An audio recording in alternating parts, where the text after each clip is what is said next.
সুবহানাল্লাহ।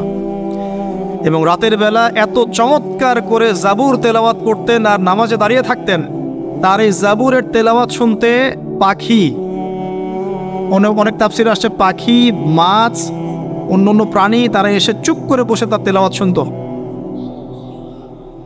এগুলো কোনো গাল গল্প নয়। বিশ্বাস করেন আল্লাহ পাকের এই পৃথিবীতে যত মাখলুক আছে সবাই আল্লাহর ইবাদত করে, সবাই। আল্লাহ পাক তো আমার নামাজের মুখাপেক্ষী নন। আসমান নামাজ পড়ছে, জমিন নামাজ পড়ছে, চন্দ্র সূর্য নামাজ পড়ছে, পাহাড় পর্বত নামাজ পড়ছে। একজন সুফি পীর সাহেবের সাথে সাক্ষাৎ হয়েছিল, তিনি বলেছেন যে আমাদের বডির মধ্যে যে কীটপতঙ্গগুলো থাকে সেগুলো তাসবিহ পাঠ করে। তা আল্লাহ পাক তো আমার নামাজের মুখাপেক্ষী নন। তো এখান থেকে এক্সট্রা অর্ডিনারি মুসলিম হতে হলে, আহসান হতে হলে আমাদেরকে নামাজ ঠিক করতে হবে। আল্লাহ পাক আমাদের সবাইকে দাউদ আলাইহিস সালামের মতো সুন্দর করে নামাজ পড়ার তৌফিক দান করুন। আর দাউদ আলাইহিস সালামের এই সুন্নতের উপর আমল কে করেছেন সবচেয়ে বেশি? আমাদের নবী মুহাম্মদ সাল্লাল্লাহু আলাইহি ওয়াসাল্লাম। অ্যাটলিস্ট আমরা তার উম্মত, তার মতো করে নামাজটা তো পড়তে শিখব। বিশ্বাস করেন এখন ম্যাক্সিমাম মসজিদ, আমি এখানকার অবস্থা জানি না, আমি আমার লোকালিটির কথা বলছি, ম্যাক্সিমাম মসজিদ বাইতুল্লাহ থেকে এখন বাইতুল নাস হয়ে গেছে। বুঝতে পারেননি? বাইতুল্লাহ মানে আল্লাহর ঘর, যেখানে আল্লাহর বিধান চলবে, আল্লাহর মতো আল্লাহ যেভাবে সন্তুষ্ট হন সেই নামাজ চলবে। এখন চলছে বাইতুল নাস, মানুষের সন্তুষ্টির নামাজ, মানুষের সন্তুষ্টির নামাজ। মসজিদ কমিটির, অনেক মসজিদ কমিটির সভাপতি সব সুদখোর, ঘুষখোর, দুর্নীতিবাজ ভর্তি। ইমাম সাহেব কিছু বলতেও পারে না, বেচারা কি বলবে, বললেই তো চাকরি শেষ। একদিন এক ইমাম সাহেবের সাথে গল্প হচ্ছিল, তিনি বলছেন যে আমি ভাই প্রথম দিন খুতবা দিয়েছি সুদের উপরে, প্রথম দিন খুতবা দিয়েছি সুদের উপরে, তারপরে আমাকে সুন্দর করে রিমান্ডে নিয়ে নিল আর কি কমিটি, তারপরে তওবার উপরে আমি আলোচনা করেছি, তওবার উপরে আলোচনা। এগুলো কিন্তু বাস্তবতা। বাইতুল নাস হয়ে গেছে মসজিদগুলো এখন। নামাজের কোনো আধ্যাত্মিকতাই পাচ্ছেন না আপনি, মারেফতি নাই। এই যে আমরা দাঁড়িয়ে বলি আউযু বিল্লাহি মিনাশ শাইতানির রাজিম মিন নাফখিহি ওয়া নাফসিহি ওয়া হামজিহি, কত পার্সেন্ট মানুষের অর্থ জানে? আমরা বলি বিসমিল্লাহির রহমানির রহিম, এই বিসমিল্লাহির রহমানির রহিম মানে বিসমিল্লাহ, খালি এতটুকু সিনটা শোনা যায়, বাকি আর কিছু শোনা যায় না। অথচ শুধু এই বিসমিল্লাহর প্রতি সম্মান প্রদর্শন করার জন্যে আল্লাহ পাক সাবার রানী বিলকিসকে ইসলাম কবুলের সৌভাগ্য দিয়েছিলেন। মনে আছে সুলাইমানের চিঠি? হয়তো অনেকে পড়েছেন। সুলাইমান আলাইহিস সালাম চিঠি দিয়েছেন, আমার কাছে আত্মসমর্পণ করো। তো রাজার পরিষদ সবাই বলছে আমরা উলুল কুওয়া, আমরা শক্তিশালী, আদেশ করেন লড়াই করব। বিলকিস বলছে না, ইন্নাহু মিন সুলাইমান, এটা সুলাইমানের পক্ষ থেকে আসছে। ওয়া ইন্নাহু বিসমিল্লাহির রহমানির রহিম, এখানে আছে পরম করুণাময় অসীম দয়ালু আল্লাহর নামে শুরু করছে। এই বিসমিল্লাহর প্রতি সম্মান প্রদর্শনের ওসিলায় আল্লাহ রাব্বুল আলামিন এই সাবার রানী বিলকিসকে এই ইসলাম কবুলের সৌভাগ্য দিয়ে দিয়েছেন। বিসমিল্লাহ ঠিক নাই তেলাওয়াতে, কোরআন তেলাওয়াত ঠিক নাই নামাজের মধ্যে, এক একটা হরফের উচ্চারণ কোথায় কি হচ্ছে কি বুঝতেই পারছি না আমরা।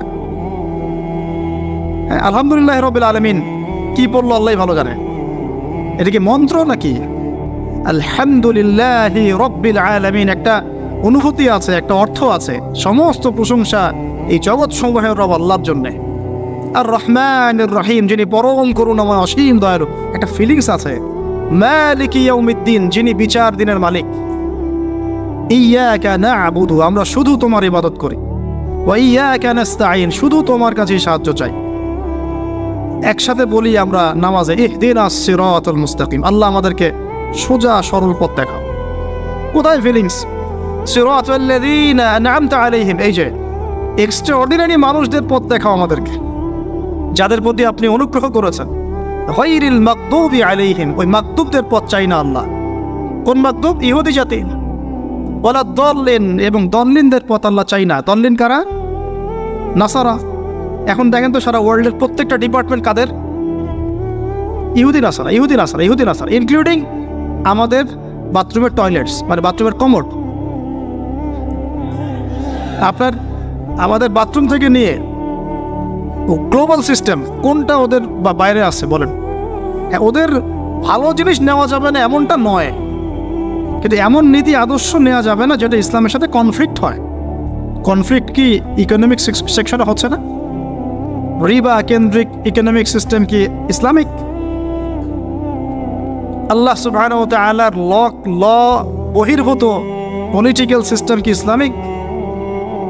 এটা নিজেই নিজেকে প্রশ্ন করি না, অ্যান্সার আপনি খুঁজে আপনার কবরে আপনি যান, কেউ কারোর সাথে লড়াই করছি না। এখন দেখুন, এই যে সূরা ফাতিহা অর্থ বুঝলাম না, একটা সূরা পড়ে গেলাম কুল হুয়াল্লাহু আহাদ। কি কুল হুয়াল্লাহু আহাদ মানে কি? এটা উচ্চারণই বা কেমন করে করতে হয়? কুল, বলুন, হুয়াল্লাহু আহাদ, তিনি আল্লাহ এক। এই যে কুল হুয়াল্লাহু আহাদ অনেকেই বলতে পারে না। কুল হুয়াল্লাহু আহাদ এটা কি সব একসাথে মিলে একটা শব্দ? এখানে প্রস্রাব করিবেন না, কমা, নাকি করিলে জরিমানা হইবে, তো কমাটা চেঞ্জ করে দেন। এখানে প্রস্রাব করিবেন, না করিলে জরিমানা। তাহলে আমরা তো কোরআনকে এরকম বানিয়ে ফেলছি এখন। কুল হুয়াল্লাহু আহাদ মানে কি? আমি এগুলো নিয়ে বললে অনেক সময় চলে যাবে, আপনাকে হাতে সময় আছে? আচ্ছা, তো দেখেন, আমি নামাজ নাই ভাই, মসজিদে অ্যাপ্রোপ্রিয়েট নামাজ নাই। সব মসজিদের কথা বলছি না, ইল্লা মাশা আল্লাহ। অনেক মসজিদ এখন বাইতুন নাস হয়ে গেছে, মানুষের বাইত, আল্লাহর ঘর নাই, সূরা ঠিক নাই। এরপরে রুকু, এই যে রুকু করলাম, রুকুতে গিয়ে একটা বার সুবহানা রাব্বিয়াল আযীম বলারই সময় পাওয়া যাচ্ছে না। অন্তত 3 বার 5 বার 7 বার তো বলবে, বা 3 বার তো অ্যাটলিস্ট বলবে। এই উঠে সামি আল্লাহু লিমান হামিদা, হুলিমান হামিদা কি? হুলিমান হামিদা বলে কি কোনো শব্দ আছে? একটা নতুন শব্দ বানালাম আমি একটা। সামি আল্লাহ, আল্লাহ তার কথা শোনেন। লিমান হামিদা, যে তার কথা, যে আল্লাহর প্রশংসা করে। সামি আল্লাহ, আল্লাহ তার কথা শোনেন। লিমান হামিদাহু, যে তার প্রশংসা করে। একটা অর্থ আছে তো, সামি আল্লাহ হুলিমান হামিদা। হুলিমান হামিদা মানে কি? প্রতিটা জায়গায় সমস্যা, প্রতিটা জায়গায় সমস্যা। নামাজ, এখানে আমি একটা কথা বলতে ভিতরে চলে আসি। নামাজের আমাদের তাজকিয়া উঠে যাচ্ছে, আধ্যাত্মিকত্ব পাচ্ছেন না। আপনি নামাজ নিজে পড়ে নিজে ফিল হচ্ছেন আপনি নামাজ পড়েছেন। সেজদায় গেলেন, সেজদা মনে হচ্ছে ব্যায়াম, টাপাস টাপাস। মাঝখানে বসারও সময় নাই, মাঝখানে বসে যে একটু দোয়া পড়তে হয়, আল্লাহুম্মা গফিরনি ওয়ারহামনি, কত চমৎকার দোয়া। আল্লাহুম্মা গফিরলি, আল্লাহ আমাকে মাফ করে দাও। ওয়ারহামনি, আল্লাহ আমাকে রহম করো। ওয়াফিনি, আমাকে নিরাপত্তা দান করো। ওয়ারজুকনি, আমাকে রিজিক দান করো। এই তো দোয়া। নামাজের দোয়া বাদ দিয়ে নামাজের পরে লম্বা দোয়া। হ্যাঁ, নামাজের মূল দোয়াই নাই। আর আমাদের বাংলাদেশে কিছু গ্রাম আছে, ওখানে আবার দোয়া নিয়ে যে মারামারি আর ক্যাচার। এক একজন বিড়ি ফ্যাক্টরির মালিক, বিড়ি ফ্যাক্টরি, তামাক ফ্যাক্টরি, ওরা মসজিদে গন্ডগোল করে, দোয়া হাত তুলে করবে না করবে না। মানে বাতেন, আল্লাহ হেফাজত করুন আমাদেরকে। আল্লাহ আমাদেরকে পরিপূর্ণরূপে নামাজ পড়া তৌফিক দান। নামাজের প্রত্যেকটা বিষয় বুঝে বুঝে পড়লে এত মজা লাগে, এত স্বাদ লাগে, আপনি নামাজে ডুবে যাবেন। আর নবী সাল্লাল্লাহু আলাইহি ওয়াসাল্লাম কীভাবে সারা রাত নামাজ পড়তে পারেন, রাতের একটা লম্বা অংশ কেমন করে নামাজ পড়তে পারতেন? কারণ তিনি তো ফিল করতেন কি পড়তেছেন। তার তো ক্লান্তি লাগতো না। তার পা কখন ফুলে গেছে তার টেরই পাচ্ছেন না তিনি। কেন সাহাবীদের পা থেকে তীর খোলা যেত? কারণ নামাজে দাঁড়িয়ে তারা ডুবে গেছেন আল্লাহর মতো। আল্লাহ, এটা তো বললে অনেকে আকীদার প্রশ্ন তুলবে।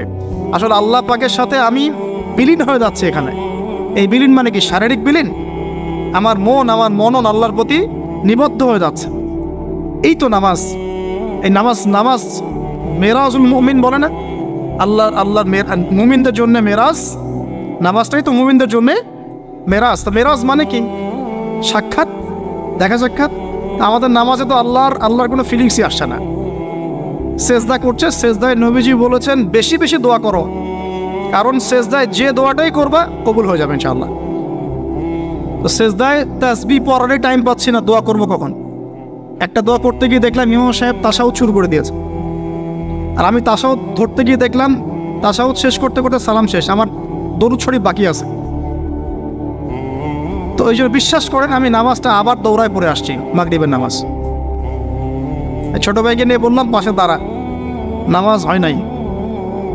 কেন হয় নাই? রুকু সিজদা করতে পারি নাই। নামাজ হবে কিভাবে? এক ওয়াক্ত নামাজ চলে গেল, এই এক ওয়াক্ত নামাজ কি আমার জীবনে আবার ফিরে আসবে কিনা? আর আপনারাই বলেন তো, কিয়ামতের মাঠে সবচেয়ে প্রথম কোন আমলের হিসাব হবে? আমার এই বড় বড় কথা, দিন কায়েম, জিহাদ, এই সেই, হাবি জাবি, অনেক বড় বড় কথা, নামাজ ঠিক নাই, কি হবে? ফায়দা আছে কোনো? এই জিনিসটা যদি আমাদের সমাজ থেকে আস্তে আস্তে বিদায় নিতে থাকে তাহলে তো সমস্যা। আল্লাহ পাক আমাদের সবাইকে পরিপূর্ণ নামাজি হওয়ার তৌফিক দান করুন। একটা কথা বলতে গিয়ে অনেক ভিতরে চলে আসলাম। দাউদ আলাইহিস সালামের নামাজ আল্লাহর কাছে অনেক প্রিয় ছিল, আর তার সওম রোজা আল্লাহর কাছে অনেক প্রিয় ছিল। আমাদের সবাইকে আল্লাহ পাক এই মহামানবের জীবন থেকে নামাজ শেখার তৌফিক দান করুন, রোজা রাখার তৌফিক দান করুন। এবং কোরআন তিনি জাবুর তেলাওয়াত করতেন, এত মধুর সুরে তেলাওয়াত করতেন, পাখি এসে তার তেলাওয়াত শুনতো, মাছ এসে তেলাওয়াত শুনতো। আমাদের তেলাওয়াত তো মাশাআল্লাহ করলে মানুষ বিরক্ত হচ্ছে, আমাদের তেলাওয়াত শুনে মানুষ বিরক্ত হচ্ছে। তো আল্লাহর ওয়াস্তে আমি একটু রিকোয়েস্ট করি সবাইকে, আল্লাহর ওয়াস্তে আপনারা সবাই বিশুদ্ধ করে তার তিলের সাথে কোরআন তেলাওয়াত করা শিখবেন ইনশাআল্লাহ। 1 বছর সময় লাগে লাগুক, 2 বছর লাগে লাগুক, 3 বছর লাগে লাগুক। আমার একজন ওস্তাদই বলতে পারি, টিচার আছেন, যিনি নিজে 7 জনের কাছে কোরআন তেলাওয়াত করা শিখেছেন। তিনি নিজে 7 জন ওস্তাদের কাছে কোরআন তেলাওয়াত করা শিখেছেন।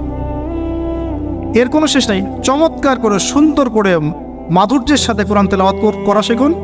আল্লাহ পাক আমাদের সবাইকে ডেইলি অন্তত 1 পারা করে তেলাওয়াত করার তৌফিক দান। এতে ইনশাআল্লাহ জীবনে বরকত হবে, হায়াতে বরকত হবে, রিজিকে বরকত হবে, আল্লাহর সাথে কানেকশন থাকবে, কোরআনের সাথে আপনার সম্পর্ক থাকবে। কোরআন কাল কিয়ামতে আপনার পক্ষে সাক্ষী দিবে। আল কোরআন হুজ্জাতুল লাকা ওয়া আলাইক, কোরআন আপনার পক্ষে সাক্ষী দিবে বা বিপক্ষে সাক্ষী দিবে। আল্লাহ রাসূল বলেন, লা হাসাদা ইল্লা ইসনাতাইন, 2 জন ব্যক্তি ছাড়া কারো প্রতি ঈর্ষা করা জায়েজ নাই। এক, রাজুলুন আতাহুল্লাহুল কোরআন, এমন একজন ব্যক্তি যাকে আল্লাহ পাক কোরআন দিয়েছেন, সুবহানাল্লাহ। ইয়াকুমু বিহি আনা আল-লাইল ওয়া আনা আন-নাহার, যে কোরআন কেন্দ্রিক, সে দিনের বেলা আমল করে, রাতে তাহাজ্জুদের নামাজ পড়ে।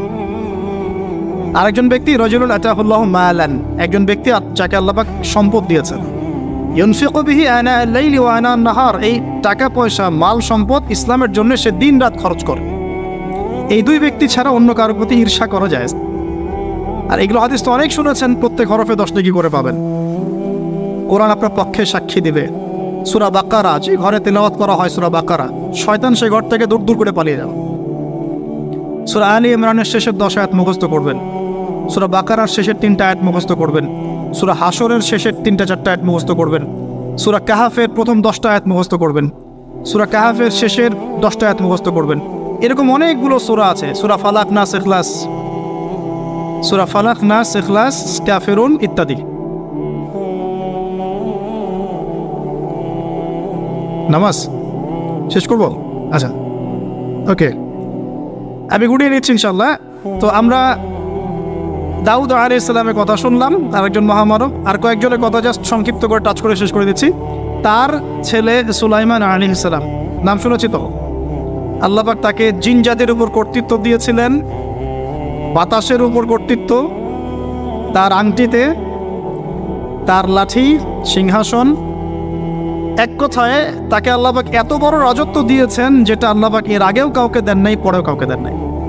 এখান থেকে আমরা শিখছি শক্তিশালী মুসলিম হওয়ার একটা নাসিহাত, শক্তিশালী মুসলিম হওয়ার।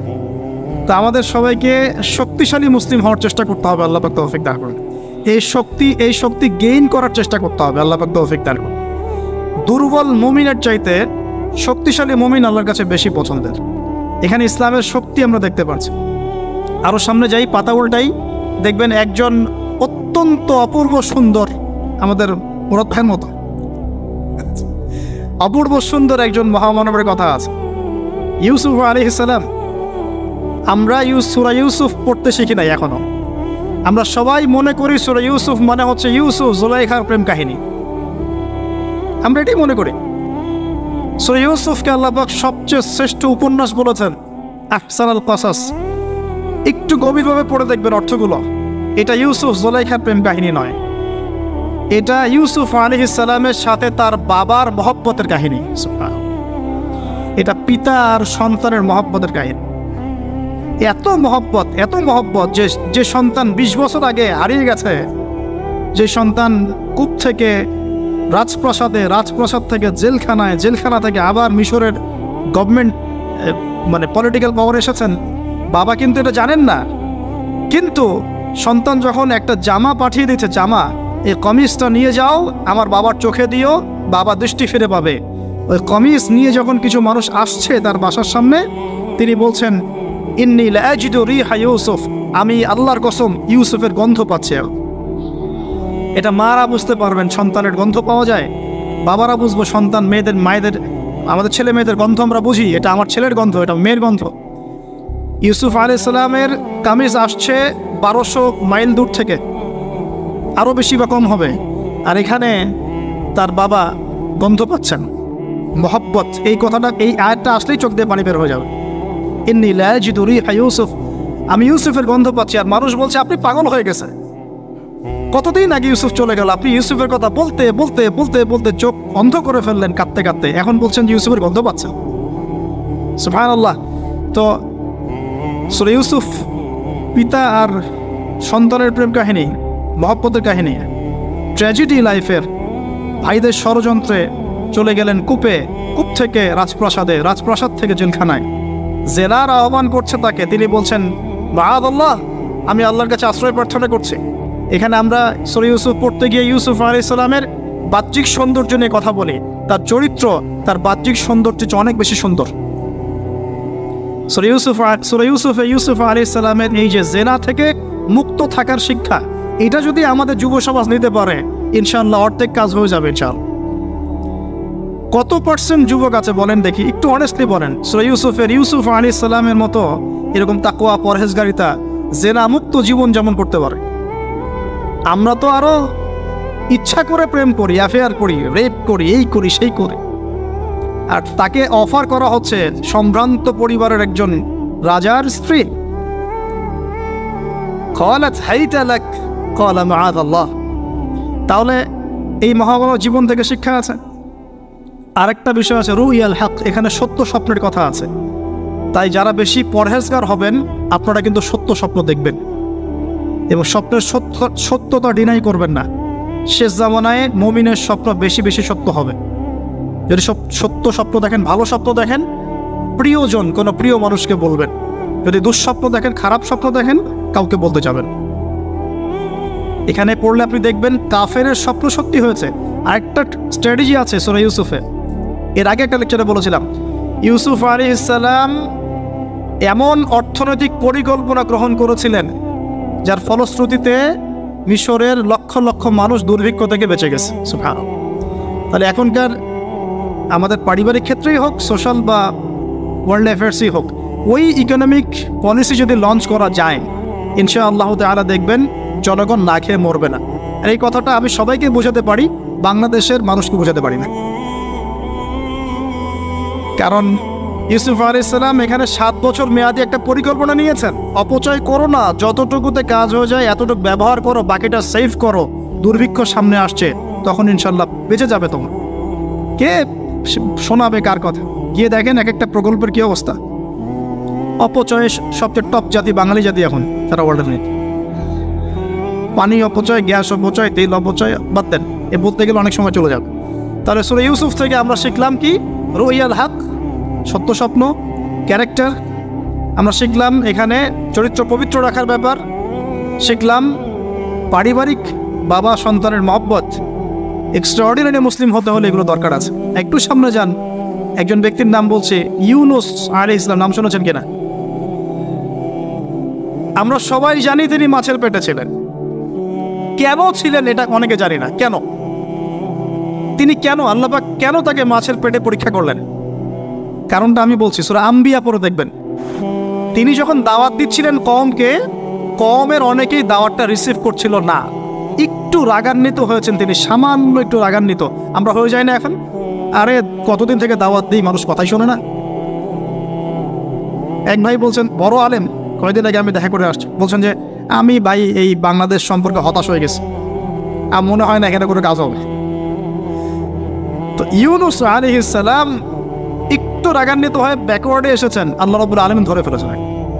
তোমাকে তো আমি এই দায়িত্ব দিয়েছি জাস্ট আমার তাওহীদ প্রচার করার জন্য, কবুল কে করলো না দেখার দরকার নেই। আল্লাহ পাক তাকে ওই পরীক্ষায় ফেলেছেন 3 দিন 3 রাত মাছের পেটে। তখন তিনি কি দোয়া করছেন? লা ইলাহা ইল্লা আনতা সুবহানাকা ইন্নী কুনতু মিনাজ জালিমিন। আল্লাহ পাক বলছেন সূরা সফফাতের মধ্যে, তিনি যদি এই দোয়াটা না পড়তেন লা লাবিসা ফি বাতনিহি ইলা ইয়াউমি ইউবআসুন, কিয়ামত পর্যন্ত তিনি মাছের পেটে থাকতেন। নাউজ। তাহলে এখান থেকে আমরা শিখলাম জীবনে অনেক চড়াই উতরে আসবে, সবর করতে হবে। দাওয়াতের মেহনতে সবর করতে হবে। মানুষ কবুল করলো না দেখার দরকার নাই, আমি আমার গতিতে দাওয়াত দিতে থাকবো। আর বিপদ আপদ যদি চলে আসে দোয়া ইউনুস বলবো লা ইলাহা ইল্লা আনতা সুবহানাকা ইন্নী কুনতু মিনাজ জালিমিন। আল্লাহ পাক যে কোনো বিপদ দূর করে দেবেন ইনশাআল্লাহ। সাক্ষাৎ মওত থেকে আল্লাহ পাক এই দোয়া পড়লে বাঁচাতে পারেন। এটা কি মৃত্যুর মুখোমুখি ছিলেন না মাছের পেটের মধ্যে? ওখানে কিন্তু মাছ যখন বমি করে দিয়ে গেছে তীরে, তখন সেখানে লাউ গাছ উৎপন্ন করা হয়েছে, লাউ গাছ। তো এটাতে আপনারা বুঝে ফেলেন যে এর সাথে কি সম্পর্ক আছে। তো ইউনুস আলাইহিস সালামের জীবন থেকে শিক্ষা কি? এই দোয়া পড়বো লা ইলাহা ইল্লা আনতা সুবহানাকা ইন্নী কুনতু মিনাজ জালিমিন। আরেকজন নবীর নাম আইয়ুব, মহামানব, অনেক দিন অসুস্থ, মনে আছে? দীর্ঘদিন অসুস্থ। এখানে একটা কথা বলো, লোভ সামলাতে পারছি না। সালাত আমরা একসাথে পড়বো ইনশাআল্লাহ। আচ্ছা, সেটা হচ্ছে আইয়ুব আলাইহিস সালাম কখন এই দোয়া করেছেন? রব্বি আন্নী মাসসানিয়াদ দুররু ওয়া আনতা আরহামুর রাহিমিন। রোগ যখন আস্তে আস্তে আস্তে তার জিহ্বাতে এসেছে, জিহ্বা দিয়ে তার জিকির করতে কষ্ট হচ্ছে, তখন তিনি বলছেন আল্লাহ আমাকে অনেক দুঃখ দুর্দশা স্পর্শ করেছে, আমি জিকিরটা ঠিক মতো করতে পারছি না, আল্লাহ আমাকে শেফা দান করো। সুবহানাল্লাহ। এখন আল্লাহ রাব্বুল আলামিন তাকে গোসল করালেন, সুস্থতা লাভ করলেন, তাকে আহাল পরিবার দিলেন, আরোগ্য দান করলেন।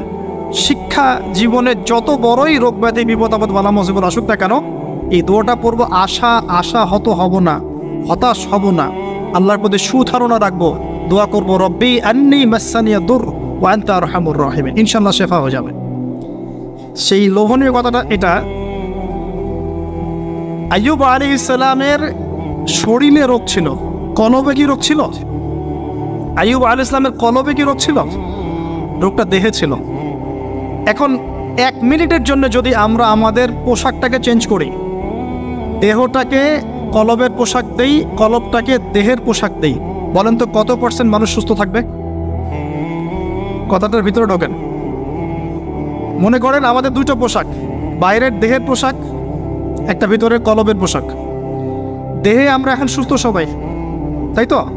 এখন এই দেহটাকে আমরা কলবের রূপ দিলাম, কলবটাকে আমরা দেহের রূপ দিলাম। এখন দেখেন তো কত % মানুষ সুস্থ আছে? আমাদের মধ্যে 99% মানুষ অসুস্থ না এখন? বিকজ আমাদের সবারই কলব অসুস্থ।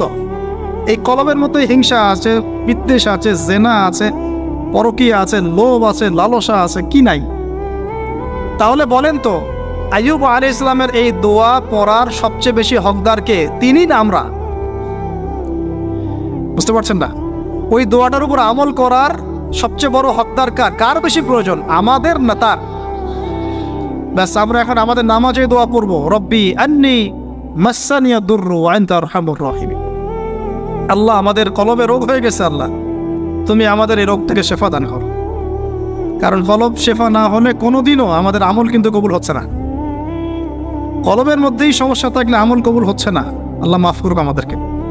এখন কলব পরিষ্কারের কয়েকটা টিপস। 1, ডেইলি একবার করে হলেও চিন্তা করতে হবে যে আমরা এই পৃথিবীতে থাকতে আসি নাই, আমাদেরকে যেতে হবে। একবার করে হলেও চিন্তা করতে হবে।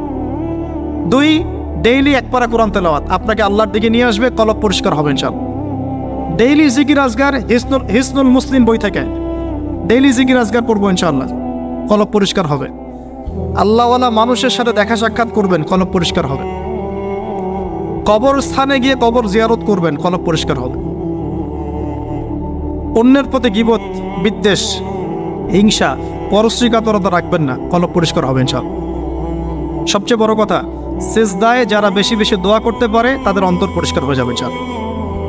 আল্লাহ পাক আমাদের সবাইকে আইয়ুব আলাইহিস সালামের জীবন থেকে শিক্ষা নেওয়ার তৌফিক দান করুন। মূসা ঈসাকে একসাথে বলছে, দুজনকে আল্লাহ পাক কেরামত দিয়েছেন, কেরামত মহামানব, কেরামত।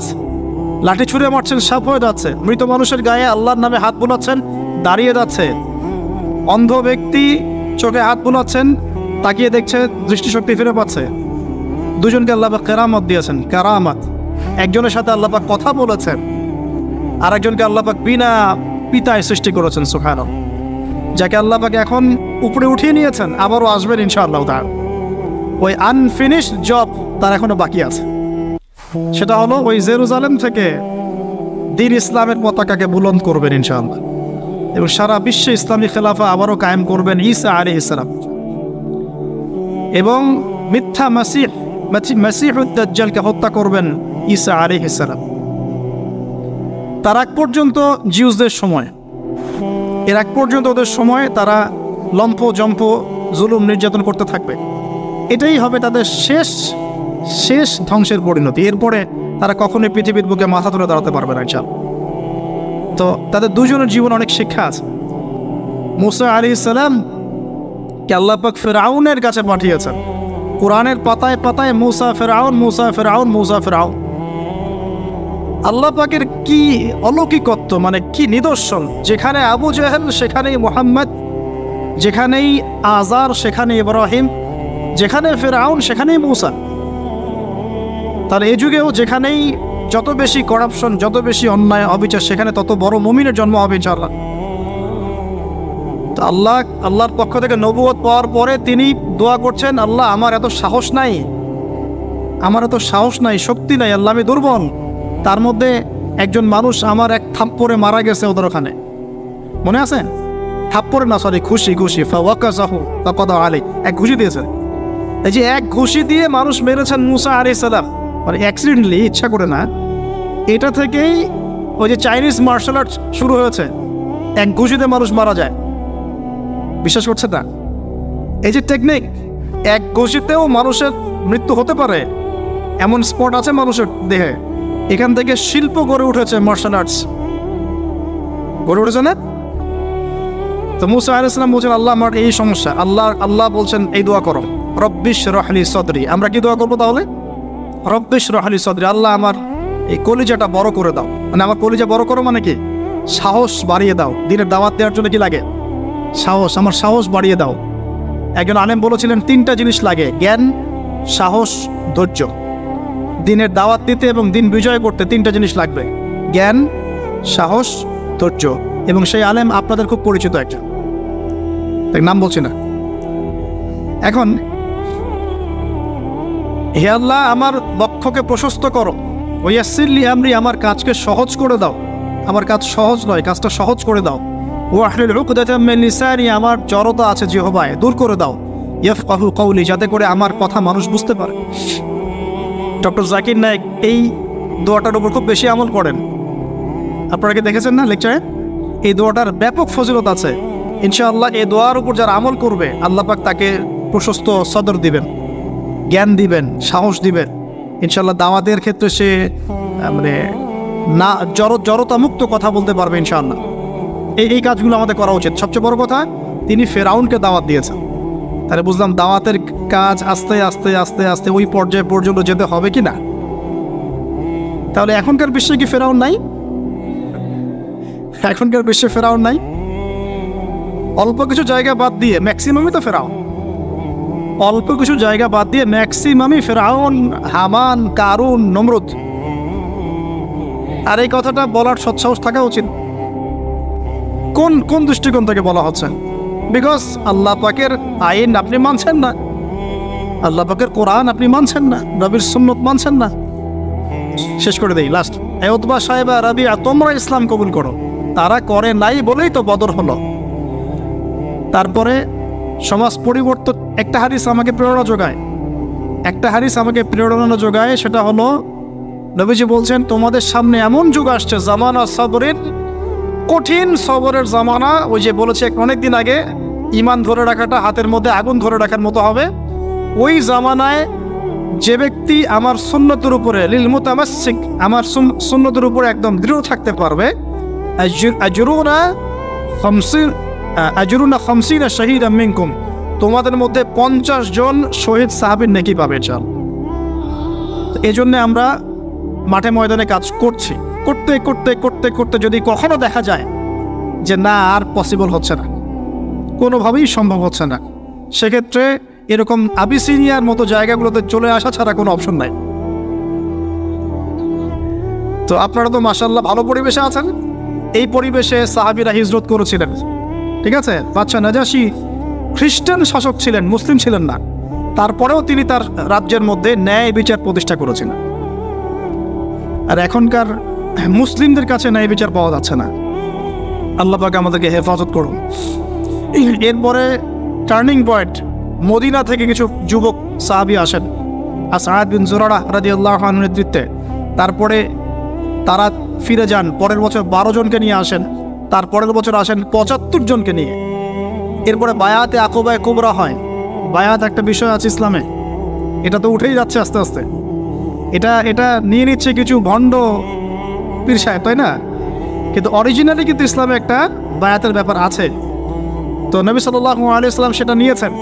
নেয়ার পরে আল্লাহ পাক তাকে আদেশ করেছেন মদিনায় হিজরত কর। তখন তিনি মদিনায় হিজরত করে সেখানে গিয়ে মদিনা সনদ করা, মসজিদ নববী নির্মাণ করা, তারপরে ইহুদিদের সাথে চুক্তি করা, একটা রাষ্ট্র যেভাবে ফাংশন করে সব সেখানে হলো। তারপরে সামরিক অভিযান শুরু হলো আস্তে আস্তে। এই করতে করতে কিছু সারিয়া হলো, সারিয়া সাইফিল বাহার, সারিয়া আবুয়া, সারিয়া বুয়াত, এরকম অনেকগুলো সারিয়া হওয়ার পরে এক পর্যায়ে বদর যুদ্ধ হয়েছে। সরাসরি প্রথম বদর হয়নি, কিন্তু বদর যুদ্ধ জয়লাভ, পরে উহুদের যুদ্ধ পরের বছর, এই যুদ্ধের সাময়িক বিপর্যয়। তারপরে খন্দকে বাইন মানে ওরা কিন্তু ফিরে চলে গেল, আমাদের কোনো ক্ষতি করতে পারলো না। তারপরে নবী সাল্লাল্লাহু আলাইহি ওয়াসাল্লাম বলেন আজকের পর থেকে আমরাই অগ্রগামী হব, ওরা আমাদেরকে কিছু করতে পারবে না। এরপরে সামরিক অভিযান বাড়লো, দাওয়াতের মেহনত বাড়লো, আস্তে আস্তে আস্তে আস্তে মাশাআল্লাহ মাত্র 8 বছর, 8 বছরের ব্যবধানে নবী সাল্লাল্লাহু আলাইহি ওয়াসাল্লাম প্রায় বিনা যুদ্ধে মক্কা জয় করলেন। কোন মক্কা? যে মক্কা থেকে আমাদেরকে চলে আসতে হয়েছে এক সময়। ইসলাম এভাবে বিজয় লাভ করেছে। আর আমাদের জন্য নবী সাল্লাল্লাহু আলাইহি ওয়াসাল্লামের এই মহামানবের জীবনেই হচ্ছে উসওয়াতুল হাসানা। আমাদের জন্য কিন্তু আগেকার মহামানবরা উসওয়াতুল হাসানা নন, যাদের কথা আমরা আলোচনা করলাম, তাদের থেকে আমরা শিক্ষা নিচ্ছি। কিন্তু আমাদের উসওয়াতুল হাসানা হচ্ছেন নবী সাল্লাল্লাহু আলাইহি ওয়াসাল্লাম। তার এই সিরাত, তার এই জীবনী পড়লে আমরা আমাদের ব্যক্তি জীবন, দাওয়াতের জীবন, পারিবারিক জীবন, কখন কি করতে হবে, এই পুরো বিষয়টা আমরা খুব ভালো করে আয়ত্ত করতে পারব। আল্লাহ রাব্বুল আলামিন আমাদের সবাইকে নবী সাল্লাল্লাহু আলাইহি ওয়াসাল্লামের জীবন থেকে শিক্ষা নেওয়ার তৌফিক দান করুন। তিনি উম্মার কল্যাণকামী ছিলেন, আমাদেরকে তিনি ভালোবাসতেন, আমাদের জন্য এত কষ্ট করেছেন, তিনি চলে গেছেন, রেখে গেছেন আমাদের কাছে এই দিন ইসলাম। এটাই আমানত। আমরা ছাড়া এরপরে আর কোনো নবী আসছেন না, আমাদের কাঁধেই দায়িত্ব। অতএব শুধু ওলামায়ে কেরামদের কাঁধে দায়িত্ব নয়, আমাদের সবার কাঁধেই দায়িত্ব। যখন ওলামায়ে কেরামরা দায়িত্ব পালনে অবহেলা করবে, আল্লাহ পাক আপনাদেরকে নিয়ে আসবে এখানে ইনশাআল্লাহ। আল্লাহ পাকের কোনো পরোয়া নাই, কিন্তু আল্লাহ পাকের কোনো পরোয়া নাই। যদি আমরা ওলামায়ে কেরামরা দায়িত্ব পালন না করি, আল্লাহ পাক আপনাদেরকে নিয়ে আসবেন, এই চেয়ারগুলোতে বসাবেন ইনশাআল্লাহ। অতএব এই উম্মতের সবার দায়িত্ব আছে। নবী সাল্লাল্লাহু আলাইহি ওয়াসাল্লামের সেই আদর্শ তার পরবর্তীতে বাস্তবায়ন করেছেন আবু বকরের মতো সাহাবী রাদিয়াল্লাহু আনহু, ওমর ইবনে খাত্তাবের মতো সাহাবী, উসমান বিন আফফানের মতো সাহাবী, আলী ইবনে আবি তালেবের মতো সাহাবী। এরপরেও উমাইয়াদের 93 ইয়ার্স, আব্বাসীয়দের প্রায় 500 বছর, উসমানীয় খেলাফত, ফাতেমি খেলাফত, কর্ডোবা ইসলামী খেলাফত, আপনার মামলুকদের শাসন, মুঘলদের শাসন, আফগানদের শাসন, হতে হতে হতে হতে এই 1917 সাল পর্যন্ত সারা বিশ্বে এগুলোই চলেছে আলহামদুলিল্লাহ। লাস্ট 100 বছরে মাশাআল্লাহ আমরা আমাদের ট্র্যাক হারিয়ে ফেলেছি। কি করলাম? আমরা ঈমান থেকে সরে আসলাম, তাকওয়া থেকে সরে আসলাম, হারাম খাওয়া শুরু করলাম, জেনা করা শুরু করলাম, দ্বীনি ইলম অর্জনের চেষ্টা করলাম না, পর্দার বিধান কায়েম করলাম না, দাওয়াতের মেহনত করলাম না, ইসলাম প্রতিষ্ঠার কোনো জজবা রাখলাম না, ইত্যাদি করতে করতে আমাদের উপরে তারা চেপে বসে গেল। আজকে এখন পর্যন্ত এই অবস্থাতেই আছে। এখন আমরা কি চাই এই অবস্থাতেই কিয়ামত হোক, নাকি আগামী ইসলামের যে বিজয়গুলো আসবে সেখানে আমরাও কিছু ভূমিকা রাখি? যদি ভূমিকা রাখতে চাই যার যার জায়গা থেকে, জাস্ট এই কয়টা কাজ আমরা একটু করার চেষ্টা করি। আল্লাহ পাক তৌফিক দান করুন। পুরো কোরআনটা পড়বো ইনশাআল্লাহ, 2, হাদিসের কিতাবগুলো মোতালা করবো ইনশাআল্লাহ। 3, আমরা যা জানবো ইমিডিয়েট আমল করার চেষ্টা করবো ইনশাআল্লাহ। এই জামানার আবু বকর ওমর হতে হবে আমাদেরকে, এই জামানার আবু বকর ওমর হতে হবে আমাদেরকে। দেখেন, ওনারা যদি এই জামানায় থাকতেন তাহলে কি ওই ভাষায় কথা বলতেন না এই ভাষায় কথা বলতেন? তো এই জামানার আবু বকর ওমররা হবে স্মার্ট, বিচক্ষণ, মুত্তাকি, পরেজগার, তিনি ইলম অর্জন করবে, তারা দ্বীনের জন্য ডেডিকেটেড থাকবে। আল্লাহ পাক আমাদের সবাইকে কবুল করুন, আমিন। প্রয়োজন 4 নাম্বার, আমাদের আদর্শ পরিবার, পারিবারিক মূল্যবোধে কোনো ছাড় দিব না ইনশাআল্লাহ। 5 নাম্বার, আমাদের সন্তানের যে ছোট ছোট বাচ্চারা যারা আছে, বাচ্চাদেরকে ডিনামাইট করে গড়ে তুলবেন ইনশাআল্লাহ তারা। বাচ্চাদেরকে একবারে ডিনামাইট, মানে জেনারেল নলেজ, ইসলামিক নলেজ, প্রত্যেকটা ডিপার্টমেন্ট যেন ওদের স্ট্রং থাকে। 1 নাম্বার, সবাইকে বিশুদ্ধ কোরআন তেলাওয়াত করা শিখতে হবে, 1 নাম্বার। 2 নাম্বার, অন্তত একবার আলিফ লাম মিম থেকে মিনাল জিন্নাতি ওয়ান নাস পর্যন্ত এই 30 পারা কোরআন অর্থ সহ অন্তত একটা বার পড়ে দেখতে হবে 1 বছরে। পারবেন? আমি হিসেব করে দেখেছি, যদি প্রত্যেক দিন আপনি 20টা করে আয়াত তেলাওয়াত করতে পারেন এবং 20টা আয়াতের অর্থ পড়তে পারেন, আপনি 1 বছরে আল কোরআন শুরু থেকে শেষ পর্যন্ত অর্থ সহ পড়তে পারবেন ইনশাআল্লাহ। দৈনিক 20টা আয়াত পড়া খুব কঠিন। প্রত্যেক ফরজ নামাজের পরে যদি 4টা করে আয়াত পড়েন তাও 16টা আয়াত হয়, 20টা আয়াত হয়, সরি। 5 ওয়াক্ত ফরজ সালাতের পরে যদি আমরা 4টা করে আয়াত তেলাওয়াত করি, যে কোনো 4টা আয়াত একদম শুরু থেকে নিয়ে 4টা করে আয়াত পড়ি এবং অর্থগুলো পড়ি, 5 ওয়াক্ত নামাজ শেষে আমরা 20টা আয়াত তেলাওয়াত করে ফেলব। খুব কঠিন। 2 নম্বর কাজ। 3 নম্বর হচ্ছে আমাদের প্রিয় নবী মুহাম্মদুর রাসূলুল্লাহ সাল্লাল্লাহু আলাইহি ওয়াসাল্লামের জীবনী গ্রন্থ অন্তত একটা বার 1 বছরে পড়ে দেখতে হবে। পারা যাবে ইনশাআল্লাহ? একটা বইয়ের নাম বলে দেব, আর রাহিকুল মাখতুম। কি নাম? আর রাহিকুল মাখতুম। এই বইটা হচ্ছে 1182টা বইয়ের মধ্যে প্রথম পুরস্কার প্রাপ্ত বই। লেখক হচ্ছেন আল্লামা সফিউর রহমান মোবারকপুরি রাহিমাহুল্লাহ। অন্তত এই বইটা পড়তে পারবো না? নবীর জীবনী জানার কোনো প্রয়োজন নাই ভাই। শোনেন, আমি যদি এখনই জিজ্ঞাসা করি আপনাদেরকে, বাংলাদেশ ন্যাশনাল ক্রিকেট টিমের টেস্ট অধিনায়কের নাম কি বলেন? মাশাআল্লাহ। বলেন টি-20 ক্যাপ্টেনের নাম কি? তাই টি-20 ক্যাপ্টেন কে?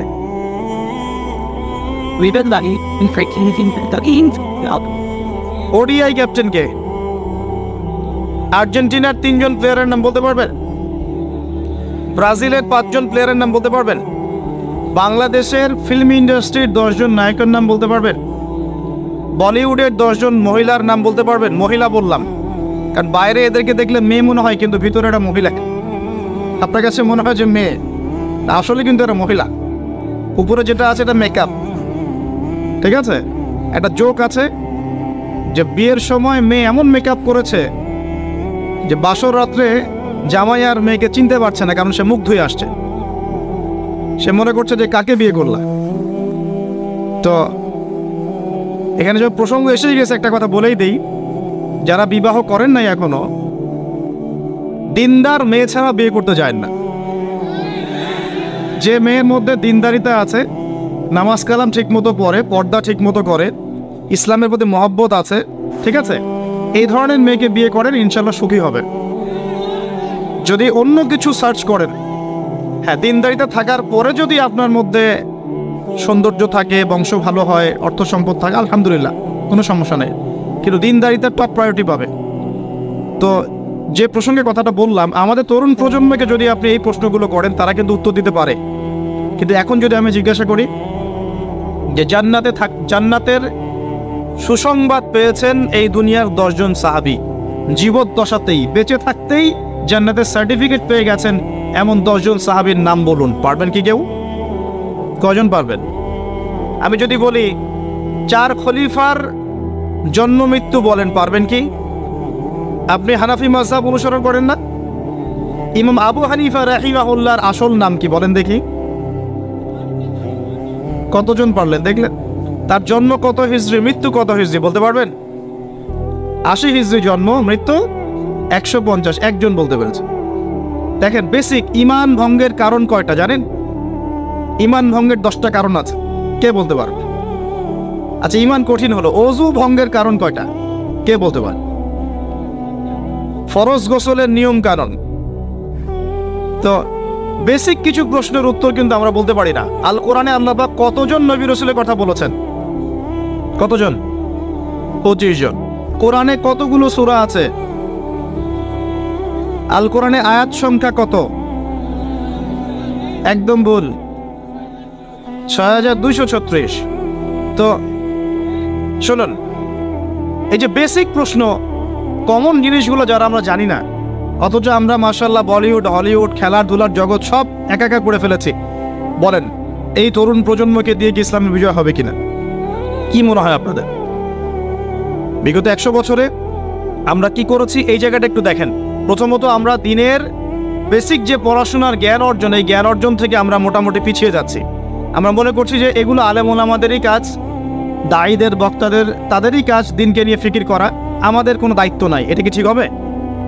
এই দিন কি আমাদের সবার না?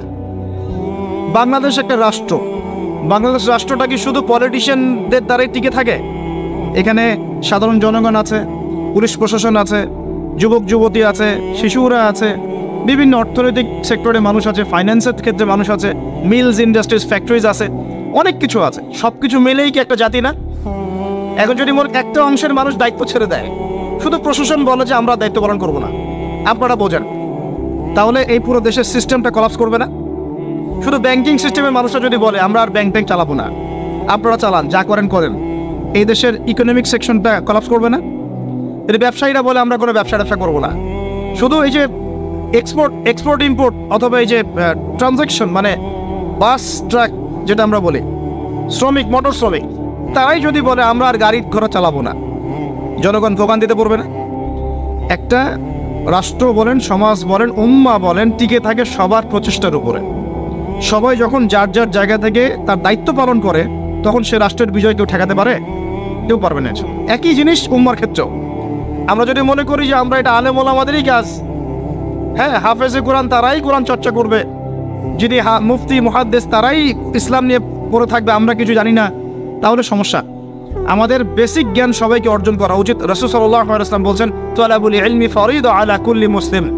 প্রত্যেক মুসলমানের উপরে দিনের জ্ঞান অর্জন করাটা ফরজ করা হয়েছে। আমরা কি পড়াশোনা করবো? ইনশাল্লাহ একটু বেসিক পড়াশোনা করবেন, কোরআন পড়াটা শিখুন। অন্ততপক্ষে নবী সাল্লাল্লাহু আলাইহি ওয়াসাল্লামের 40টা হাদিস মুখস্থ করেন। বেসিক কিতাবগুলো পড়েন, যেমন রিয়াদুস সালেহিন, বুলুগুল মারাম, মিশকাতুল মাসাবি, হাদিসে আরবাঈন, ফয়জুল কালাম, বেসিক বইগুলো একটু পড়ার চেষ্টা করেন। নবীর সিরাতগুলো পড়েন, ইসলামের ইতিহাসগুলো পড়েন, আকীদার বইগুলো পড়েন।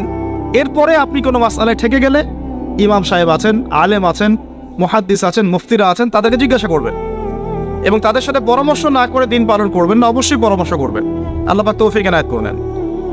কাজ দিয়ে যাচ্ছি, কোরআন তেলাওয়াত শিখতে হবে, নবীর জীবনী একবার পড়তে হবে, একবার টপ টু বটম কোরআনের অর্থ পড়বেন। আরেকটা কাজ দিব, সেটা হলো নবী সাল্লাল্লাহু আলাইহি ওয়াসাল্লামের 40 হাদিস কমপক্ষে মুখস্থ করতে হবে। পারা যাবে ইনশাল্লাহ?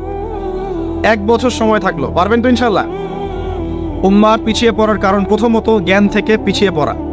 শুধু এই জ্ঞান নয়, আমরা কিন্তু অনেক ক্ষেত্রে বিশ্বে যে জ্ঞানগুলো মানে প্রয়োজন হচ্ছে, যেমন আইসিটি, আপনার medical science, engineering, philosophy, economics, geopolitics, যে বিশ্বকে ডিল করতে যে জ্ঞানগুলো দরকার, এই জ্ঞানগুলো অর্জনের ক্ষেত্রেও কিন্তু আমরা অনেকে পিছিয়ে পড়ছি না?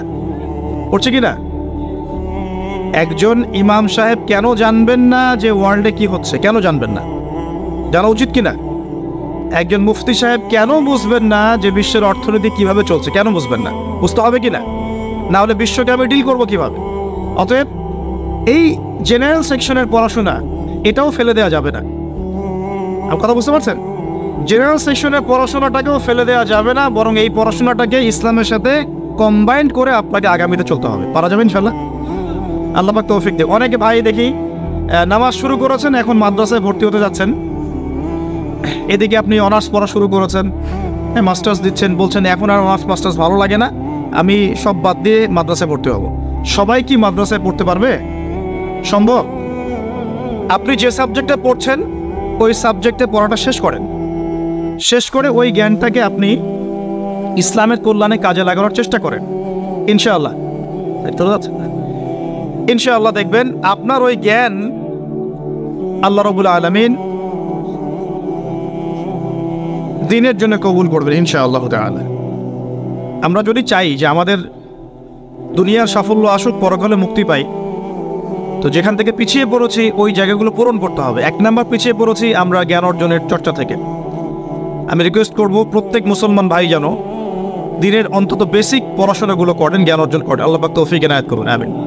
সবচেয়ে বেশি প্রয়োজন আমাদের জ্ঞানের বিপ্লব, এবং এই জ্ঞান চর্চার মধ্য দিয়ে ইনশাআল্লাহ আমরা সমাজ পরিবর্তন করবো ইনশাআল্লাহ তাআলা। দেখুন, আইয়ামে জাহিলিয়াতের সেই 23 বছর পরিবর্তন হয়েছে কোরআন এবং সুন্নাহর জ্ঞানের মাধ্যমে। কিন্তু নবী সাল্লাল্লাহু আলাইহি ওয়াসাল্লাম এই কোরআন সুন্নাহর জ্ঞানকে সাহাবীদের মধ্যে ছড়িয়ে দিয়েছেন, এবং তারা সেই জ্ঞানের আলোকে তাদের ব্যক্তিজীবন পরিবর্তন করেছেন, তাদের পরিবার পরিবর্তন করেছেন, তাদের আকীদা বিশ্বাস পরিবর্তন করেছেন। দুনিয়ার যে বস্তুবাদিতা, এখান থেকে পরকালের চেতনা জাগ্রত হয়েছে। আল্লাহ পাকের আদেশের সামনে আত্মসমর্পণের চেতনা নিয়েছেন। এক পর্যায়ে তারা কিন্তু দিনের জন্য সংগ্রাম করেছেন, কষ্ট স্বীকার করেছেন। প্রয়োজনে তারা কিন্তু মক্কা থেকে হিজরত করে মদিনাতেও চলে গেছেন। মানে তারা সব কিছুই করেছেন, কিন্তু শুরুটা হয়েছিল কি দিয়ে? জ্ঞানের চর্চার মধ্য দিয়ে। তাহলে আমাদের প্রথম কি দরকার ভাই? কোরআন এবং হাদিসে কেন্দ্রিক জ্ঞানের চর্চা। আল্লাহ পাক সবাইকে করার তৌফিক এনায়েত করুন, আমিন। আর এই জ্ঞান চর্চাটার কথা বলি, একা একা হবে না। ওস্তাদ লাগবে কি না? টিচার লাগবে, ওস্তাদ লাগবে। যে যে সেক্টরে জ্ঞান অর্জন করছেন সেখানকার ওস্তাদদের সাথে সুসম্পর্ক রেখে বরেণ্য উলামায়ে কেরামদের সাথে সহবতে থেকে আপনি জ্ঞানের চর্চা করেন ইনশাআল্লাহ তাআলা। আল্লাহ পাক আপনার জ্ঞানে বরকত দান করুন, আমি দোয়া করি। দ্বিতীয় যে বিষয়টা আমরা পিছিয়ে পড়েছি বিগত 100 বছরে, সেটা হলো আমরা জানি অনেক কিছুই, জানা অনুযায়ী আমল সবাই করি না। এটা হচ্ছে দ্বিতীয় রিজন। আমরা অনেক সময় অনেক বড় বড় কথা বলি, কিন্তু কথা অনুযায়ী কাজ নাই। অনেক কিছু জানি ঠিকই, কিন্তু আমল করতে পারি না। আমরা একটা সূত্র ফলো করলেই জানা অনুযায়ী আমল করতে পারবো ইনশাআল্লাহ। আমি কি সূত্রটা বলে দিব? সূত্রটা হচ্ছে, একজন ব্যক্তিত্ব আছে আমাদের সামনে, সেই ব্যক্তিত্বকে হুবাহু কপি পেস্ট করতে হবে। কাট পেস্ট আছে না, কপি পেস্ট, এরকম কপি পেস্ট করতে হবে একজন ব্যক্তিত্বকে। তার নাম মুহাম্মদুর রাসূলুল্লাহ সাল্লাল্লাহু আলাইহি ওয়াসাল্লাম। আজকে রাত্রে লেকচার শুনলেন, বাসায় গিয়ে ঘুমাবেন। এমনি এমনি ঘুমাবেন না, ঘুমানোর আগে বিসমিল্লাহ বলে লাইটটা অফ করবেন, বিছানাটা বিসমিল্লাহ বলে ঝাড়বেন, ঠিক আছে? ওয়াশরুম থেকে পারলে ওযু করে আসবেন, মশারি দিচ্ছেন, লাইটস অফ করছেন, পাত্র যেগুলো আছে সেগুলো একটু ঢেকে রাখবেন বিসমিল্লাহ বলে, দরজা লাগাবেন বিসমিল্লাহ বলে। এরপর 3 বার পড়বেন সূরা ইখলাস একবার, সূরা ফালাক একবার, সূরা নাস একবার। পুরো হাত একত্রিত করে ফু দিয়ে গা মাসাহ করবেন। এই কাজটা 3 বার করবেন। একবার আয়াতুল কুরসি পড়বেন, সূরা বাকারার 255 নম্বর আয়াত, আল্লাহু লা ইলাহা ইল্লা হুয়াল হাইয়ুল কাইয়ুম, এটা শেষ পর্যন্ত। এরপর সূরা বাকারার শেষের 3টা আয়াত পড়বেন, লিল্লাহি মা ফিস সামাওয়াতি, এখান থেকে ফানসুরনা আলাল কওমিল কাফিরিন পর্যন্ত। তারপর ডান কাতে পাশ ফিরবেন, বলবেন আল্লাহুম্মা বিইসমিকা আমুতু ওয়া আহইয়া। হাত নেবেন, হাতে গুনতে থাকবেন সুবহানাল্লাহ সুবহানাল্লাহ সুবহানাল্লাহ 33 বার, আলহামদুলিল্লাহ আলহামদুলিল্লাহ আলহামদুলিল্লাহ 33 বার, আল্লাহু আকবার আল্লাহু আকবার আল্লাহু আকবার 34 বার। ঘুমিয়ে যাবেন। এখন যদি আপনি 6 ঘন্টা ঘুমান, আপনি নবী সাল্লাল্লাহু আলাইহি ওয়াসাল্লামের সুন্নত অনুযায়ী ঘুমিয়েছেন। প্রত্যেক ঘন্টা ঘুমানোর জন্যে আল্লাহ আপনাকে নেকি দিবে ইনশাআল্লাহ। এমনি ঘুমালে নেকি হতো না, রেস্ট নেওয়া হতো। আমি একজন ব্যক্তিত্বের কথা বলছি, যার প্রতিটা কাজ অনুসরণ করলে ইনশাআল্লাহ জানা অনুযায়ী আমলটা হয়ে যাবে, আল্লাহর কাছে আমরা মাকবুল হব ইনশাআল্লাহ। পারা যাবে ইনশাআল্লাহ। ঘুম থেকে উঠলেন, এমনি এমনি উঠে চলে যাবেন না। উঠেন, বসেন, বসে ঘুমের ভাব দূর করেন। দূর করে বলবেন আলহামদুলিল্লাহিল্লাযী আহইয়ানা বা'দা মা আমাতানা ওয়া ইলাইহিন নুশুর। এবার বাথরুমে যান। বাথরুমে গিয়েই বাথরুমে ঢুকে গান গাওয়া শুরু করবেন। বাথরুমে ঢুকেই বাম পা দিয়ে ঢুকবেন। ঢোকার সময় বলবেন বিসমিল্লাহ, আল্লাহুম্মা ইন্নী আউযু বিকা মিনাল খুবসি ওয়াল খাবাইথ। বাথরুমে কিন্তু জিন শয়তান থাকে। বাথরুমে কি থাকে? বিজ্ঞান এটা প্রমাণ করতে পারে নাই, এগুলো নাসা বিশ্বাস করবে না, কিন্তু আল্লাহর রাসূল যেহেতু বলেছেন আমরা বিশ্বাস করব। বিজ্ঞান কি সব আবিষ্কার করতে পেরেছে? বিজ্ঞান কি সব আবিষ্কার করতে পেরেছে? বিজ্ঞানের আবিষ্কার কত পার্সেন্ট? এই মহাবিশ্বের 1%ও না। মহাবিশ্বের 1%ও না। আমাদের দেহের মধ্যেই যে রূহটা আছে, এই রুহটার কি কোনো ব্যাখ্যা করতে পারা গেছে? রুহটা কেমন, কঠিন না তরল না বায়বীয়, ব্যাখ্যা করা গেছে? ইয়াসআলুনাকা আনির রূহ কুলির রূহু মিন আমরি রাব্বি ওয়া মা উতীতুম মিনাল ইলমি ইল্লা কলিলা। আল্লাহ পাক বলছেন, হে নবী, তারা তোমাকে রূহ সম্পর্কে জিজ্ঞাসা করে, আত্মা সম্পর্কে জিজ্ঞাসা করে, তুমি বলে দাও এটা তোমার রবের আদেশ মাত্র। রবের আদেশে এসেছে, আদেশেই চলে যাবে। আর এ বিষয়ে তোমাদেরকে বেশি জ্ঞান দেয়া হয় নাই। তাহলে এই জ্ঞান কি দেয়া হয়েছে আমাদেরকে? জ্ঞান দেয়া হয় না। আর জ্ঞান কি আমরা নিজেরাই প্রডিউস করি না আল্লাহ পাক জ্ঞান দেন? কোনটা? আল্লাহ পাক কি বলছেন?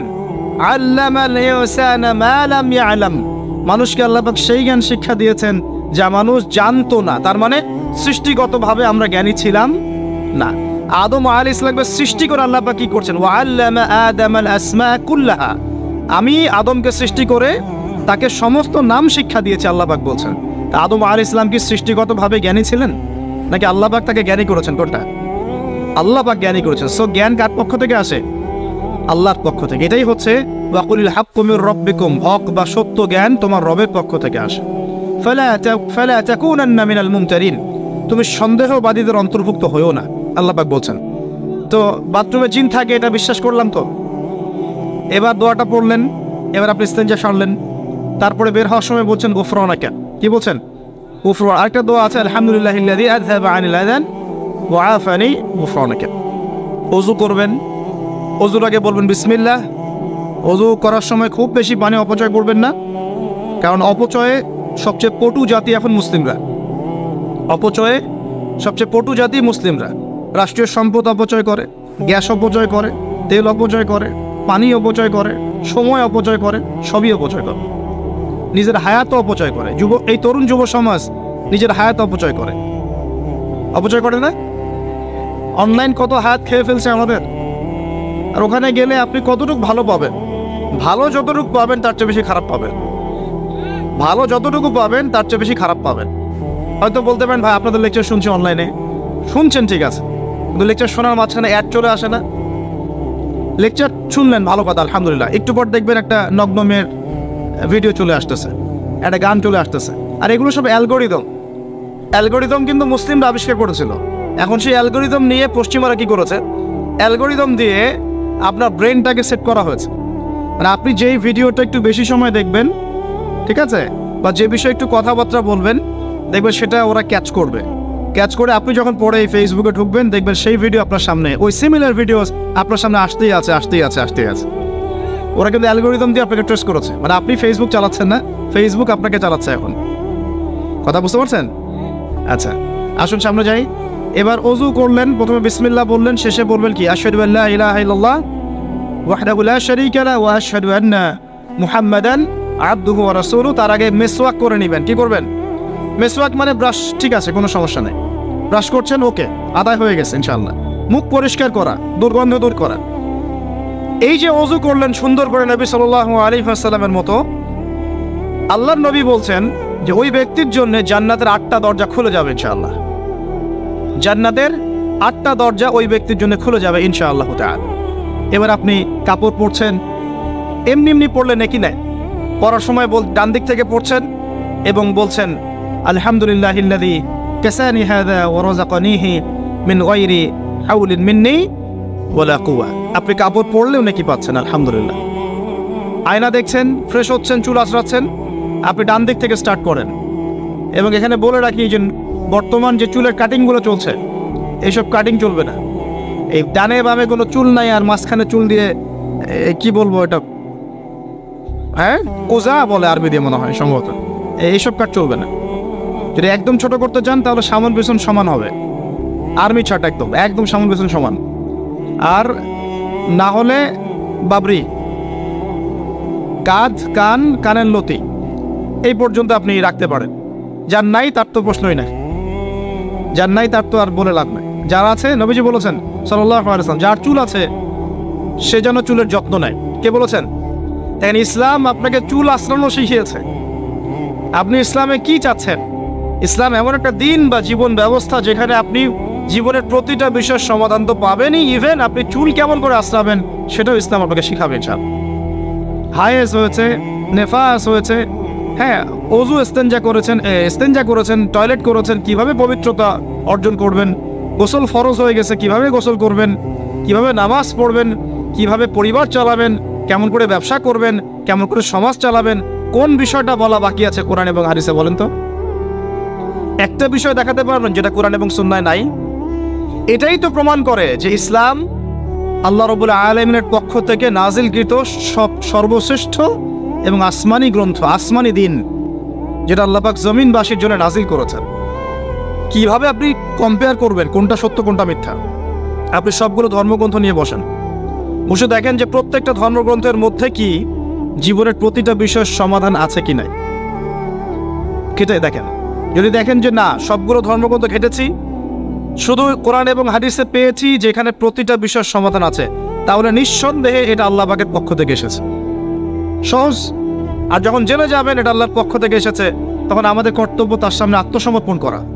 আল্লাহ পাক আমাদের সবাইকে পরিপূর্ণ মুসলমান হওয়ার তৌফিক দান করুন। ওযু শেষ, এবার যাবেন নামাজে যাওয়ার সময় বাসা থেকে বের হচ্ছেন, আল্লাহর রাসূল শিখিয়েছেন আপনাকে বলতে হবে বিসমিল্লাহ, বিসমিল্লাহি তাওয়াক্কালতু আলাল্লাহ ওয়ালা হাওলা ওয়ালা কুওয়াতা ইল্লা বিল্লাহ। বের হলেন, আপনার সাথে একজন ফেরেশতা থাকবেন ইনশাআল্লাহ, শয়তান দূরে চলে যাবে ইনশাআল্লাহ। মসজিদে যাচ্ছেন, যাওয়ার সময় চুপচাপ থাকবেন না, দোয়া পড়বেন, জিকির করবেন। একটা দোয়া আছে, এটাও পড়তে পারেন, আল্লাহ নবী পড়তেন। তিনি বলতেন আল্লাহুম্মা ইজআল ফি কলবি নূরা, হে আল্লাহ আমার কলবে নূর দাও, ওয়া ফি লিসানি নূরা, আমার লিসান বা জিহ্বায় জবানে তুমি নূর দাও, ওয়া ফি সামঈ নূরা, আমার শ্রবণ ইন্দ্রিয়তে নূর দাও, আলো দাও, ঠিক আছে? ওয়া ফি বাসরি নূরা, আমার দৃষ্টিশক্তির মধ্যে নূর বা আলো দাও, ওয়া আন ইয়ামিনি নূরান, আমার ডান দিকে আলো দাও, ওয়া আন শিমালি নূরান, আমার বাম দিকে আলো দাও, হ্যাঁ, ওয়া মিন খালফি নূরান ওয়া মিন তাহতি নূরা, আমার উপরে নিচে তুমি নূর দাও। আল্লাহুম্মা ইজআল ফি নাফসি নূরা, আল্লাহ আমার নফসের মধ্যেই তুমি নূর বা আলো দাও। এরকম দোয়া আছে, আরো অনেক শব্দে আসছে, এটা ছোটটা বললাম, এটা বড় ভার্সনও আছে, এই দোয়াটা অনেক বড়, তো এই দোয়াটাও পড়তে পারেন। নূর বা আলো কার পক্ষ থেকে আসে? দুনিয়াতে যদি আমরা এই জাহেলি পরিবেশে, অন্ধকারাচ্ছন্ন সমাজে আমরা যদি আলো চাই, আল্লাহর নূর ছাড়া কোনো গতি নাই। আল্লাহ পাক নূর দিলে আপনি আলো পাবেন। আল্লাহ পাক খিদর আলাইহিস সালামকে নূর দিয়েছিলেন না? নৌকা কেন ফুটা করছেন মানুষ বুঝতে পারছে না, খিদর আলাইহিস সালাম বুঝতে পারছেন ফুটা না করলে সমস্যা আছে, জলদস্যু নিয়ে যাবে। মনে আছে গল্পটা? কোন সূরায়? কোন সূরা? সূরা কাহফ। বাচ্চাকে কেন হত্যা করলেন মানুষ বুঝতে পারছে না, মুসা আলাইহিস সালামও বুঝতে পারছেন না। খিদর আলাইহিস সালাম বলছেন এই বাচ্চাকে হত্যা না করলে বড় হয়ে বড় কাফের হতো, আর পুরো বাবা মাকেও পর্যন্ত কাফের বানাতো। দেয়ালটা কেন নির্মাণ করলেন মুসা আলাইহিস সালাম বুঝতে পারছেন না। খিদর আলাইহিস সালাম বলছেন এই দেয়াল নির্মাণ না করলে এর নিচে এতিম 2 বাচ্চা রেখে যাওয়া বাবা মার সম্পত্তি ছিল, মানুষরা নিয়ে চলে যেত, এই কারণে করেছে।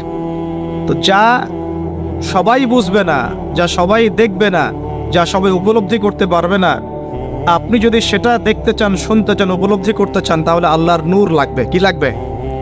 আল্লাহ পাকের নূর এমনি এমনি আসবে না। আগে ফরজিয়াতের উপর আমল করতে হবে, নফল আমল বাড়াতে হবে, সুন্নতের উপর পাবন থাকতে হবে, মনের মধ্যে রোগ দূর করতে হবে। মনে অহংকার রাখলে নূর আসবে না, মনে হিংসা বিদ্বেষ রাখলে নূর আসবে না, সারাদিন গীবত তহমত সমালোচনা গালিগালাজ করে নূর আসবে না, হারাম খেলে নূর আসবে না। এক কথায় তাসকিয়া বা আত্মশুদ্ধি অর্জন না করতে পারলে নূর আসবে না। আর আল্লাহর নূরওয়ালা মানুষদের কাছে গেলে ইনশাআল্লাহ নূর আসবে। এরকম মানুষ তো খুঁজে পাওয়া এখন মুশকিল না? আমরা মোটামুটি সবাই দিন দিন কেমন জানি বস্তুবাদী হয়ে যাচ্ছে। বস্তুবাদী মানে দুনিয়ার ফিকিরটা বেশি, দুনিয়া ঠিক রেখে তারপর পরকাল করতে চাই, তাই না ভাই? আল্লাহ পাক আমাদেরকে বোঝার তৌফিক দেয়।